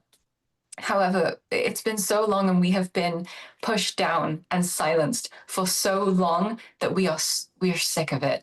And you know what? There are hundreds of thousands of strong men in the UK that come from a bloodline of like crusaders and people that went across the world and spread Western values. And yes, they were also colonizers. Those are some very strong men, and you're waking up a beast. Brad, if you could clip that for us, I think I appreciate that. Jade, are there any other aspects of this story or anything that you think that we missed in this, or anything else that you'd like to share with our audience before we wrap things up? Yes, that the women of the United Kingdom and actually all of the Western world need to be on board with what Tommy Robinson, myself, Reform and Restore are doing, because I understand that they want to be all inclusive and love everybody and it's all sunshine and roses. Okay, if you care about feminism, if you care about your bodily autonomy, if you care about sexual assault, I'm sorry, but Islam is not compatible with the Western world. You look at any country that's governed by political Islam, women don't have rights. They cannot show their face in public. They will be forced to have children as children. There are children as young as 8 and 9 being forced into marriages and being forced to have children, and a lot of them die in childbirth. This is not compatible. And if you think these people, all of them, integrate, you are massively wrong and you are doing a disservice to women everywhere. Islam is not compatible with feminism. Period. Drop the mic. Jade Warwick. Jade, before we let you go, where can people follow your work online and read your Substack? Well, on X, I'm the Jade Warwick, and everywhere else, it's the Warwick Report. I was really excited to have this conversation, Jade, because I really enjoyed your reporting. Please keep up the good work, and we hope that we can talk to you again very soon. Thank you very much. Thank you so much. Yes, me too. Have a good day. Thank you. Follow her on X over at the Jade Warwick. We appreciate her very much. What do you think, guys? You like the new guests? We're always working so hard to put together a fantastic and phenomenal show for you, and boy, do we ever. It's time now. You guys have done it. It's time for the Great Grift Off. Yes, you too can win a sweet prize from the Grift Shop by joining us right now live in our little mini games. So for those of you who don't know, if this is the first time you've ever watched the Wake Up America show, if we raise enough money during the live show, then we actually we unlock a game show mode, and that game show mode is starting right now. Everybody who is watching us live right now is eligible to hop into the game and play with us. We're all going to play a little trivia game, and it's easy and it's fun and it's free. And the first place winner is going to win a real prize from the merch shop for the show. So if you want to play, let's go. How do we play the game, Austin? How do we play the game? Well, it's simple.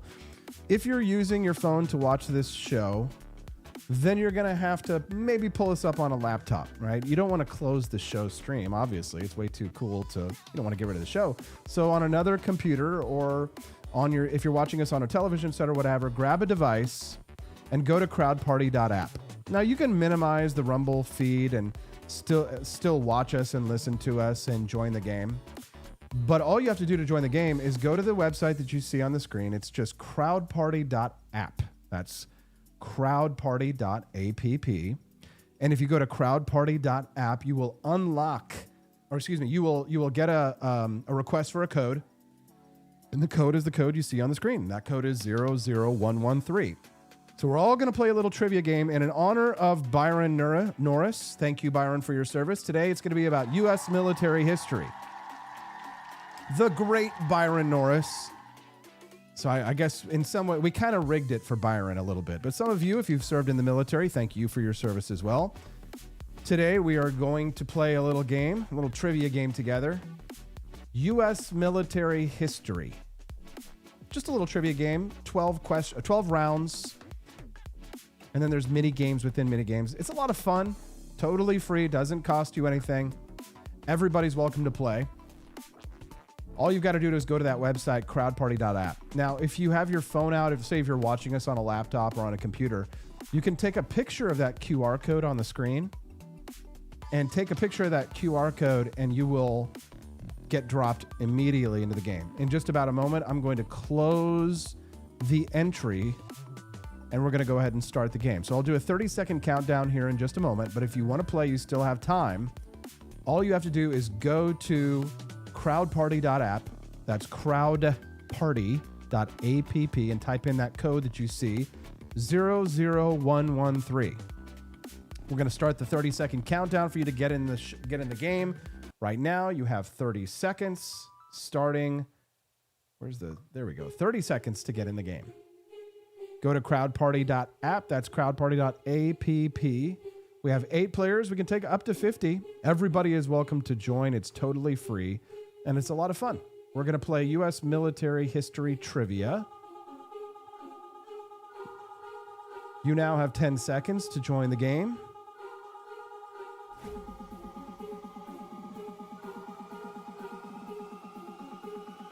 And now we begin. Let's play. Which general famously crossed the Delaware? Oh man, if you don't get this right, then you are Benedict Arnold.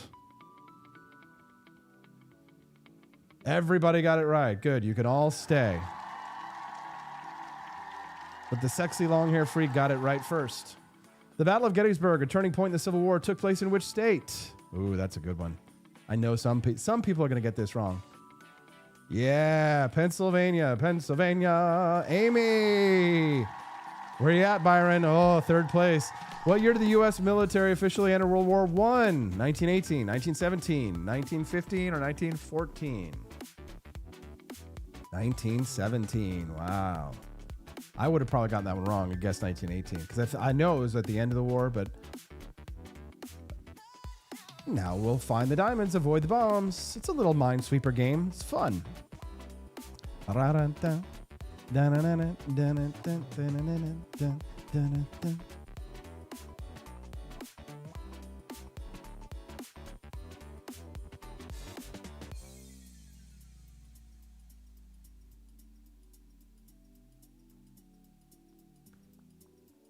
What was the code name for the Allied invasion of Normandy? Operation Overlord, Operation Torch, Market Garden, or Barbarossa?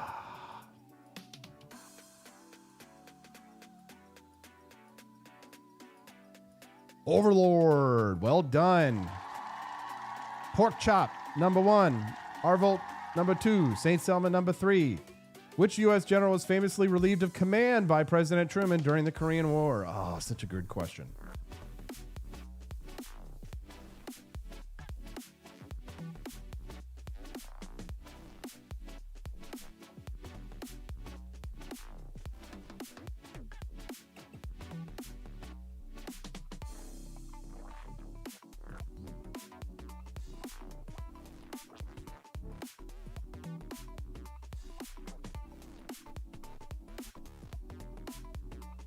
The Tet Offensive. Oh boy, that is. I don't think I would get that one right. 1968. Tet. Pork chop 1. Selma 2. Arvolt number 3. We're in round 8 of 12. What was the name of the U.S.-led military operation to liberate Kuwait in 1991?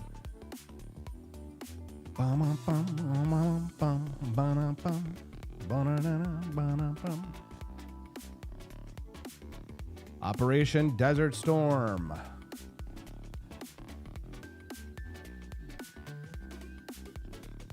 The USS Constitution is famously nicknamed Old Ironsides because cannonballs often did what to her hull?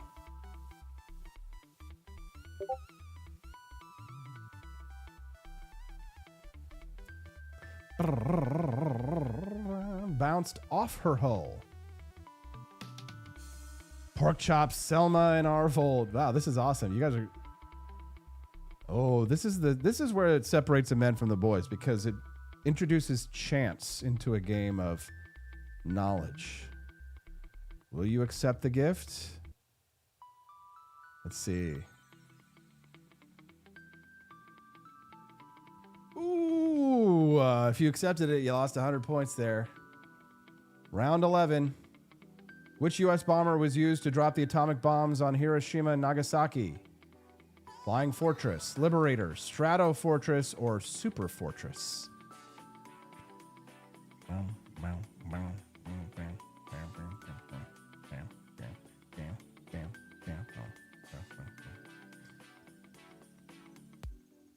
Oh, yeah. Okay, here we go. Double points. Still anybody's game then. Who served as the first commander-in-chief of the Continental Army? Oh, man. Too easy, too easy, too easy. If anybody gets this wrong, boy, oh boy, are you out of the club? George Washington, double points. Whoever answered it the fastest got the most points. Let's see. Pork Chop, you are the winner. Congratulations. Thank you to all who played. Pork Chop, claim your prize. Send us a text message to 573-319-1586. We'll send you your $20 gift card, Pork Chop. It was rigged, you say. Rigged in your favor. Congratulations. Collect your $20 gift card. Thanks so much to everybody for joining us live today. Don't forget, decline, whether it's in your personal lives or whether it's in your civilization, is a choice. Let's choose to ascend. Make sure that you guys join us tonight. It's Wednesday night, which means it's the Homeschool Workshop. Brian Piotr, his new show, The Homeschool Workshop, tells the tale of a man and his adventures in homeschooling. That's tonight at 7 p.m. Central. Make sure that you're following him at rumble.com/homeschoolworkshop. And we'll see you guys again, right back again here tomorrow on the Wake Up America show on the 4 Liberty Network. Have a good one, guys. Exit through the Griff Shop.